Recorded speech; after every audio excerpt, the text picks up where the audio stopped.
Hi, I am Sarah from sidetracksarah.com, and if you've never heard of my channel, I'm all about using your Instant Pot and your slow cooker to make your life easier.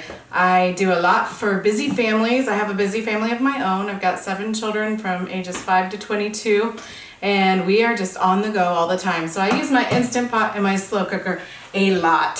So anyway, today we are going to do a beef stroganoff recipe in the Instant Pot. Sometimes doing pasta in the Instant Pot can be kind of tricky, so I just wanted to show you that it's not as scary as it seems. Just the most important thing is not letting it overcook so your noodles don't get all soggy. And this time we're going to cook the meat for a little while first before we add the noodles. I laid out all my ingredients right here of what we're going to need. There's a couple pounds of beef stew. We're going to need some sliced mushrooms, a little bit of salt and pepper, a little bit of flour, half an onion, some Worcestershire sauce, 3 tablespoons of butter, and 3 cups of beef broth, and about most of this bag of egg noodles right here. So to get started, I'm going to start by cutting the onions and mushrooms. I left my onion chunks large so that the kids could pick them out if they didn't want them. You can do them as small as you want though. All right, so now we're going to start sauteing the vegetables. I'm gonna start warming this up by hitting the saute button. For me, this is my 6-quart Instant Pot, and so it's over here on this corner. Now some of you, it may be in a different spot, and that's totally fine. And anyway, I'm going to be using 3 tablespoons of butter, and once that heats, it will start melting that butter. And once that butter's melted, I'm gonna throw in the mushrooms and the onions. Stir them and get them all nice and sauteed. I'm gonna throw in a little bit of this garlic powder as well. Do a half teaspoon. You could wait to do this when the meat goes in, but I'm gonna do it here. Just for a little extra smell and flavor on these veggies. All right, now I'm gonna add about 3 tablespoons of flour, and I'm gonna stir that in till it coats the mushrooms and the onions a little bit. This will serve as a thickener once it all begins to cook. And we're staying at a condo on vacation right now, so I'm getting in some cooking videos while we're here. Yeah, that was starting to stick because I didn't get it in fast enough, so hopefully that'll work. I think it will.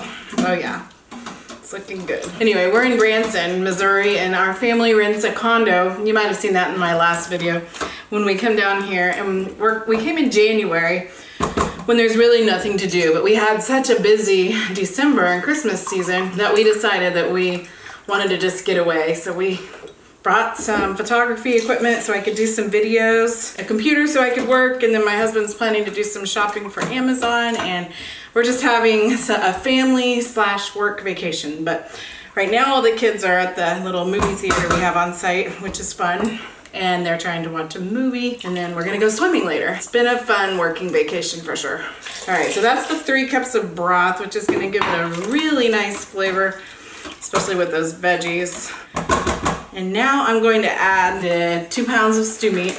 And once I do that, we'll be able to close the lid and cook for a little bit. Stir that meat in really fast. And I almost forgot this Worcestershire sauce. Can't forget that. That'll actually add a lot more flavor. We're putting 4 tablespoons of the sauce in. And I'm gonna stir that to make sure it's evenly distributed. And then I'm really gonna put this lid on and close the valve. All right, here we go. We're going to close the lid, make sure the valve is set to sealing, not venting. And then we're going to set the timer for 15 minutes. Oh, I gotta first turn it off of saute. The really nice thing about it being on saute is that it shouldn't take as long to come to pressure because it's already warming up. So I'm gonna hit manual on this one. It's my 6-quart, so I always use the manual button. Now your button may say pressure cook, and that's completely fine to use. That is the right one to use when it says pressure cook. So we're gonna go up to 15 minutes, and then now we just wait for that to come to pressure. And make sure it stays on sealing. If you move it a little bit, sometimes it comes loose, so just make sure it stays on sealing, and then you should be fine.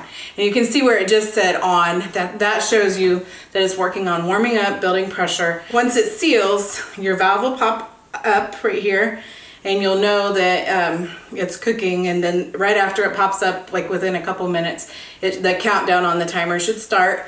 And then once that happens, you just wait for the timer to count down and it will beep whenever it's ready. Once that happens, we'll probably quick release the pressure and then we'll add the noodles and cook a little bit longer. All right, well now as you can see, we've counted down to 0 and it's time to release the pressure. I did realize that I forgot to add any salt and pepper, which is not that big of a deal. We're going to add a little bit of that though to make my husband happy because he loves his salt and pepper. And then I usually let him add a little more because I don't like it as much as he does. I like it for seasoning, but he likes it a little excessive. So anyway, I'm going to release this pressure, and once it's done, I'm gonna add in the egg noodles. All right, so now we released all the pressure and I'm gonna give this a little stir and I'm just going to pour in the egg noodles. Now this is a 12-ounce bag and I'm only supposed to use a 10-ounce bag, but my store didn't have them. So I'm just gonna kind of hold on to the bottom of it and only pour in the rest other than what I'm holding on to, approximately. So there'll be a little bit in the bottom of my bag.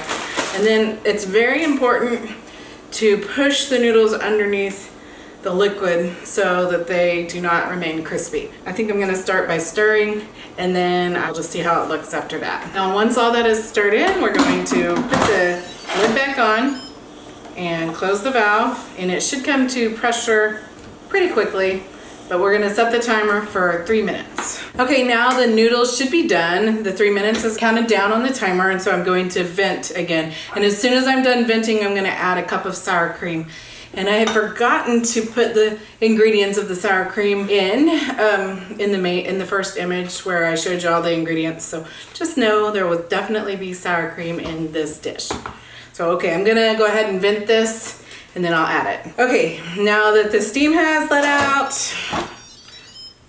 it looks like the noodles are good. So I'm just gonna give it a good stir. All right, so now it's time to add your 1 cup of sour cream. And that will give it some extra creamy flavor. Now if you like a lot more sour cream, you could always add more, or you could, if you want it thicker than this is, you can make a slurry by mixing cornstarch and water and pouring that in and cooking it for a little bit.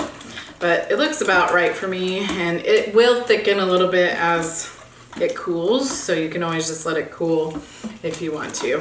All right, so we're done. I just tasted a bite of this and the meat is so tender and it's really good. You'll probably want to add some salt and pepper, and you can even add more sour cream if you want. Our family tends to like it extra creamy and that makes it really good. But you'll definitely want to give this a shot, and just to see how easy it is and how tasty it is. Thank you for joining me on this Instant Pot video. We're especially going to be doing lots of Instant Pot videos this month, in the month of January. So we would like you to join us anytime that you need to find a new meal. And be sure to subscribe and hit the bell if you would like to get notifications for anytime I publish a new video. All right, see you soon.